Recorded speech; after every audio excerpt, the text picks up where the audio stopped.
उत्तर प्रदेश के राज्यपाल श्रीमान राम नाईक जी,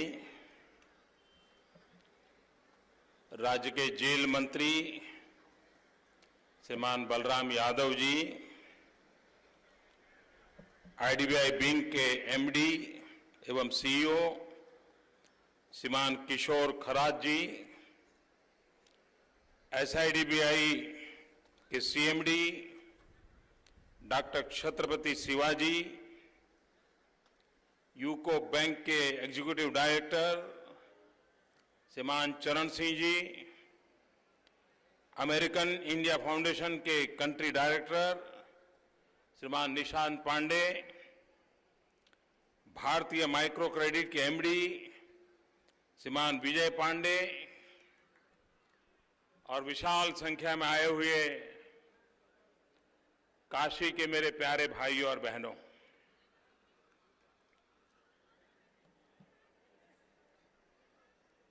आज यहां जो कार्यक्रम हो रहा है, ये कार्यक्रम सिर्फ कुछ गरीब परिवारों का जीवन बदलेगा ऐसा नहीं है। ये कार्यक्रम एक ऐसी शुभ शुरुआत है जो काशी के भाग्य को बदलेगा।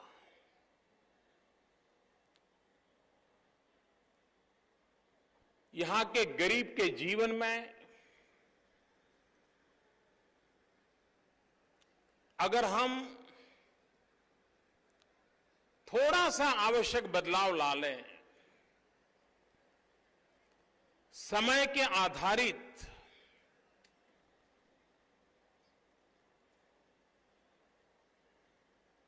जीवन में टेक्नोलॉजी का प्रवेश करें, तो गरीब से गरीब व्यक्ति की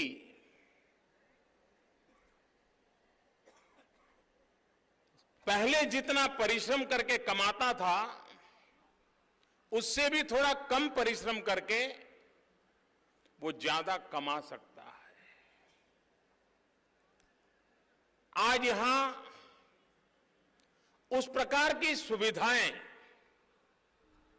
दी जा रही है जिसमें बैंक का सहयोग है, अमेरिकन फाउंडेशन का सहयोग है, भारत सरकार बहुत बड़ी मात्रा में इन चीजों को प्रमोट कर रही है और गरीब को सबसे पहला प्रयास है कि वो आत्मनिर्भर कैसे बने। हम करीब करीब पिछले 40-50 साल से गरीबी हटाओ इस बात को सुनते आए हैं। हमारे देश में चुनावों में भी गरीबों का कल्याण करने वाले भाषण लगातार सुनने को मिलते हैं। हमारे यहां राजनीति करते समय कुछ भी करते हो, लेकिन सुबह शाम गरीबों की माला जपते रहना ये एक परंपरा बन गई है। इस परंपरा से अब जरा बाहर आने की जरूरत है और बाहर आने का मतलब है कि क्या हम प्रत्यक्ष रूप से गरीबों को साथ लेकर के गरीबी से मुक्ति का अभियान चला सकते हैं क्या? अब तक जितने प्रयोग हुए हैं उन प्रयोगों से जितनी मात्रा में परिणाम चाहिए था वो देश को मिला नहीं है। गरीब की जिंदगी में भी जिस तेजी से बदलाव आना चाहिए वो बदलाव हम ला नहीं पाए हैं। मैं किसी सरकार को दोष देना नहीं चाहता हूं, किसी दल को दोष देना नहीं चाहता हूं, लेकिन कुछ अच्छा करने की दिशा में एक नए सिरे से गरीबों के कल्याण के लिए मूलभूत बातों पर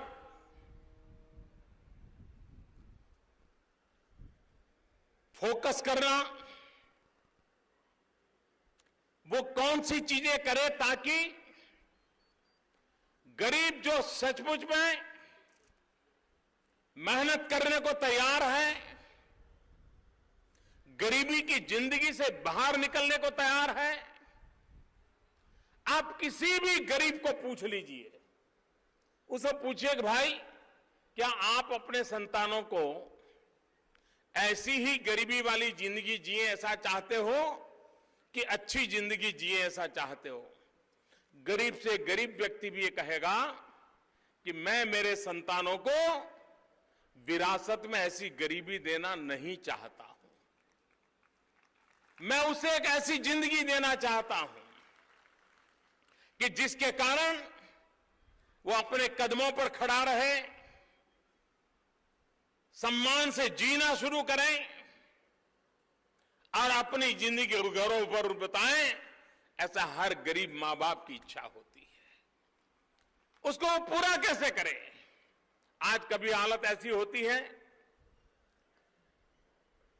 कि वो मजदूरी करता है, लेकिन अगर थोड़ा सा स्किल डेवलपमेंट कर दिया जाए, उसको थोड़ा हुनर सिखा दिया जाए, तो पहले अगर वो 100 रुपया कमाता है, थोड़ा हुनर सिखा दिया तो वो 250-300 रुपया कमाना शुरू कर देता है।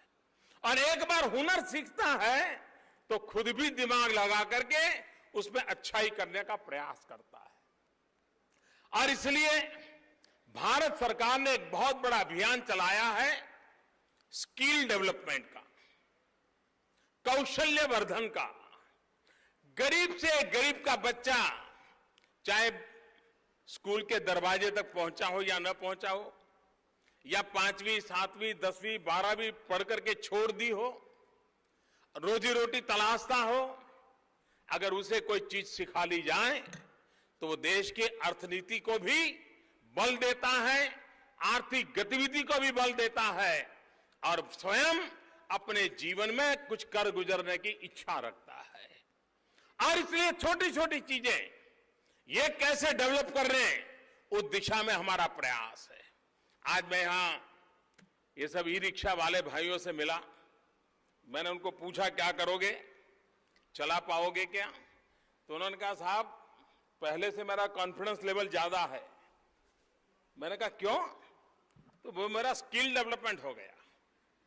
मुझे स्किल शब्द भी आता था। बोले मेरा स्किल डेवलपमेंट हो गया, बोले मेरी ट्रेनिंग हुई और मेरा पहले से ज्यादा विश्वास है। पहले मैं पैडल वाली रिक्शा चलाता था। मैंने कहा स्पीड कितनी रखोगे? बोले साहब मैं कानून का पालन करूंगा और मैं कभी ऐसा न करूं ताकि मेरे परिवार को भी कोई संकट आए और मेरे पैसेंजर के परिवार को भी संकट आए, ऐसा मैं कभी होने नहीं दूंगा। और काशी की गलियां तो छोटी हैं, तो वैसे भी मुझे संभाल के चलना है, उसकी ये ट्रेनिंग हुई है। काशी में दुनिया भर के लोग आते हैं। काशी का टूरिज्म कैसा हो, काशी कैसा है, काशी के लोग कैसे हैं, उसका पहला परिचय यात्री को किसके साथ होता है? रिक्शा वाले के साथ होता है। वो उसके साथ किस प्रकार से व्यवहार करता है, वो उसके प्रति किस प्रकार का भाव रखता है, उसी से उसकी मन में छवि बनती है। अरे भाई ये तो शहर बहुत अच्छा है, यहां के रिक्शा वाले भी इतने प्यार से हमारी चिंता करते हैं, वहीं से शुरू होता है। और इसलिए यहां जो टूरिस्टों के लिए स्पेशल रिक्शा का जो सुशोभन किया गया है, कुछ व्यवस्थाएं विकसित की गई है। मैं उनसे पूछ रहा था, मैंने कहा आप गाइड के नाते मुझे सब चीजें बता सकते हो? बोले हाँ बता सकता हूं, मैं हर चीज बता सकता हूं रिक्शा चलाते चलाते। और बोले मुझे विश्वास है कि मेरे रिक्शा में जो बैठेगा उसको ये संतोष होगा कि काशी उसको देखने को सहज मिल जाएगा। चीजें छोटी छोटी होती है, लेकिन वे बहुत बड़ा बदलाव लाती है। आज चाहे पैडल रिक्शा को आधुनिक कैसे किया जाए, पैडल रिक्शा से ई रिक्शा की और शिफ्टिंग कैसे किया जाए, यात्रियों की सुविधाओं को कैसे स्थान दिया जाए, बदलते हुए युग में एनवायरमेंट फ्रेंडली टेक्नोलॉजी का कैसे उपयोग किया जाए, इन सारी बातों का इसके अंदर जोड़ है। और सबसे बड़ी बात है उनके परिवार की। आज इसमें जो लोग सिलेक्ट किए गए हैं वो लोग हैं जिनकी खुद की कभी रिक्शा नहीं थी। वो बेचारे किराए पर रिक्शा लेकर के दिन भर मजदूरी करते थे। 50 रुपया 60 रुपया उस रिक्शा मालिक को उनको देना पड़ता था। बचा खुचा घर जाकर के ले जाता था, बच्चों के लिए डबल रोटी साथ ले जाता था, उसी से रात का गुजारा हो जाता था। इस प्रयोग का सबसे बड़ा लाभ उन गरीब रिक्शा वालों को है कि अब उनको वो जो ऊंचे ब्याज से पैसे देने पड़ते थे उससे अब मुक्ति हो गई। अब वो जो पैसे होंगे वो बैंक के बहुत ही कम रेट से पैसा जमा करेगा और कोई साल के अंदर, कोई 2 साल में इस रिक्शा का मालिक हो जाएगा। जब उसे पता है, इसका मतलब ये हुआ कि उसकी ये बचत होने वाली है। ये पैसे उसके किसी और की जेब में नहीं जाने वाले, खुद की जेब में जाने वाले हैं, ताकि वो 1 साल 2 साल के बाद इसका मालिक बन जाने वाला है। और मुझे विश्वास है कि इस प्रकार की व्यवस्था के कारण आने वाले दिनों में ये जितने परिवार हैं उनको फिर गरीबी की हालत में रहने की नौबत नहीं आएगी, वो आगे बढ़ेंगे। मैंने उनसे पूछा कि बच्चों को पढ़ाओगे क्या? बोले साहब अब तक तो कभी कभी मन में रहता था कि कितना पढ़ाऊं, कहां से पैसा लाऊं, लेकिन ये जो आपने व्यवस्था की है, अब मैं आपको विश्वास दिलाता हूं, मैं बच्चों को पढ़ाऊंगा। मेरी बात तो ये 5-6 लोगों के साथ हुई है, लेकिन यहां जिन लोगों का आज रिक्शा मिल रही है उन सबसे मेरा आग्रह है, कितनी ही तकलीफ क्यों न हो, मेरे प्रति नाराजगी व्यक्त करनी है तो जरूर करना, आपको हक है, लेकिन बच्चों को पढ़ाई से कभी खारिज मत करना, बच्चों की पढ़ाई को प्राथमिकता देना। गरीबी के खिलाफ लड़ाई लड़ने का सबसे बड़ा औजार और सस्ते से सस्ता औजार कोई है तो अपने संतानों को शिक्षा। अगर हम अपने बच्चों को शिक्षा देंगे तो दुनिया की कोई ताकत नहीं है जो हमें गरीब रहने के लिए मजबूर कर दे। देखते ही देखते स्थिति बदलना शुरू हो जाएगा। और इसलिए मैं आग्रह करूंगा कि ये जो नई सुविधाएं जिन जिन परिवारों को मिल रही हैं, वे अपने बच्चों को पढ़ाने के विषय में कोई कॉम्प्रोमाइज न करें, अपने बच्चों को जरूर पढ़ाएं। आज मुझे एक परिवार से मिलना हुआ, वो बहन चौराहे पर दरी बिछा करके सब्जी वगैरह बेचती रहती थी। आज उसको एक ठेला मिल गया है। मैंने उसको पूछा क्या फर्क पड़ेगा? बोले जी पहले तो मैं जहां बैठती थी कोई आया तो माल लेके जाता था, अब मैं अलग अलग इलाकों में जाऊंगी, अपना समय पत्रक बना दूंगी कि इस इलाके में सुबह 9 बजे जाना है, इस इलाके में सुबह 10 बजे जाना है, इस इलाके में 11 बजे जाना, तो लोगों को भी पता रहेगा कि मैं कितने बजे वहां माल अपना लेकर के जाऊंगी, तो वो जरूर उस समय पर मेरा माल ले लेंगे। अब देखिए अनपढ़ महिला, लेकिन उसे मालूम है कि मैं ऐसा टाइम टेबल बनाऊंगी कि इस इलाके में 9 बजे जाती हूं तो हर रोज 9 बजे वहां पहुंच जाऊंगी, इस इलाके में दोपहर को 12 बजे पहुंचती हूं मतलब 12 बजे पहुंच जाऊंगी। यानी उसको बिजनेस का परफेक्ट मैनेजमेंट मालूम है। ठेला चलाते चलाते भी अपनी जिंदगी बदली जा सकती है, इसका विश्वास उसके अंदर आया है। ये छोटी छोटी चीजें हैं जिसके द्वारा हम एक बहुत बड़ा बदलाव लाने को कोशिश कर रहे हैं। अभी प्रधानमंत्री जनधन खाते खोलने का जो अभियान चलाया, हमारे देश में सालों से कहा जाता था कि गरीबों के लिए बैंकों का राष्ट्रीयकरण किया गया है, लेकिन बैंकों के राष्ट्रीयकरण के 40-50 साल के बाद भी बैंक के दरवाजे पर कभी कोई गरीब दिखाई नहीं दिया था। और इस देश में कभी उसकी चर्चा भी नहीं थी। इस देश में ऐसा क्यों, ये सवाल इस देश के किसी बुद्धिमान व्यक्ति ने किसी राजनेता को नहीं पूछा, किसी सरकार को नहीं पूछा, 50 साल में नहीं पूछा। टेकन फॉर ग्रांटेड था। हमने आकर के बीड़ा उठाया कि बैंकों के दरवाजे पर मेरा गरीब होगा, बैंकों के अंदर मेरा गरीब होगा, ये बैंक गरीबों के लिए होगी, बड़ा अभियान उठाया। मैंने 15 अगस्त को घोषणा की थी, 26 जनवरी तक पूरा करने का संकल्प लिया था और सभी बैंकों ने जी जान से मेरे साथ जुड़ गए, कंधे से कंधा जुड़ गए और आज देश में करीब 18 करोड़ से ज्यादा बैंक के खाते गरीबों के खुल गए। हिंदुस्तान में कुल परिवारों में जितने बाकी थे करीब करीब सारे आ गए। और हमने तो कहा था कि हम गरीबों का अकाउंट कोई भी प्रकार का पैसा लिए लेकर के नहीं खोलेंगे, बिना पैसे। बैंक खर्चा करेगी, फॉर्म का खर्चा होगा, जो होगा करेंगे, गरीबों का एक बार मुफ्त में खाता खोल देंगे। आदत लगेगी उसको धीरे धीरे, और खाते खोल दिए। लेकिन देखिए गरीबों की अमीरी देखिए। सरकार ने तो कहा था 1 रुपया नहीं दोगे, लेकिन गरीबों ने करीब करीब 30,000 करोड़ रुपया से ज्यादा रकम जमा कर दी है। इसका मतलब यह हुआ कि गरीब को पैसे बचाने की अब इच्छा होने लगी है। अगर गरीब को पैसे बचाने की इच्छा होगी तो उसके आर्थिक जीवन में बदलाव आना स्वाभाविक शुरू हो जाएगा। धीरे धीरे बैंक के खाते उपयोग करने की आदत भी अब धीरे धीरे बन रही है।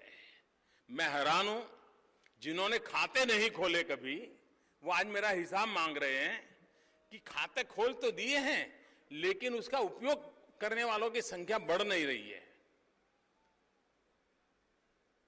जिन्होंने खाते तक खोलने की परवाह नहीं की थी, उनको अभी खाते ऑपरेट हो रहे कि नहीं हो रहे इसकी चिंता होने लगी है। अच्छा होता ये काम अगर आपने 40-50 साल पहले कर दिया होता तो आज ऑपरेट करने का सवाल मुझे नहीं पूछना पड़ता, देश का सभी गरीब के खाते ऑपरेट हो जाते। लेकिन आपने जो काम 50 साल नहीं किया है वो 50 महीने में मैं पूरा करके रहूंगा, ये मैं बताने आया हूं।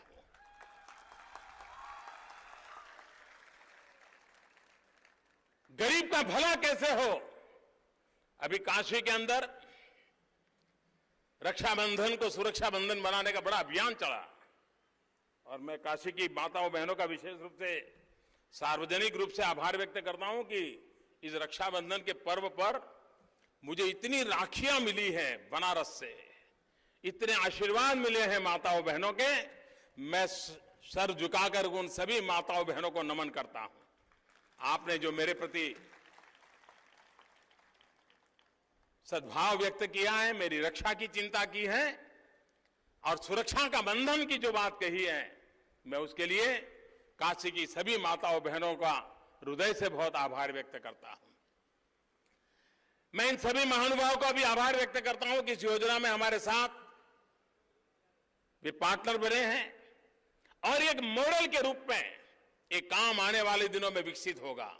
अब आप धीरे धीरे देखिए काशी के अंदर एक नया, और इसके कारण गति आने वाली है।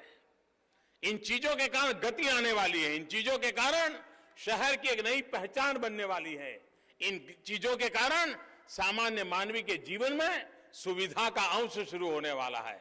ऐसी इस योजना के निमित्त मैं आज इन सभी बंधुओं को जिन्हें आज साधन मिल रहे हैं, मेरी तरफ से बहुत बहुत शुभकामनाएं देता हूं और काशी की आर्थिक प्रगति में गरीब से गरीब व्यक्ति की ताकत काम में आए, उस दिशा के प्रयत्नों में हमें सफलता मिले, यही भोलेनाथ हम पर आशीर्वाद बरसाएं। इसी एक अपेक्षा के साथ आप सबका बहुत बहुत धन्यवाद।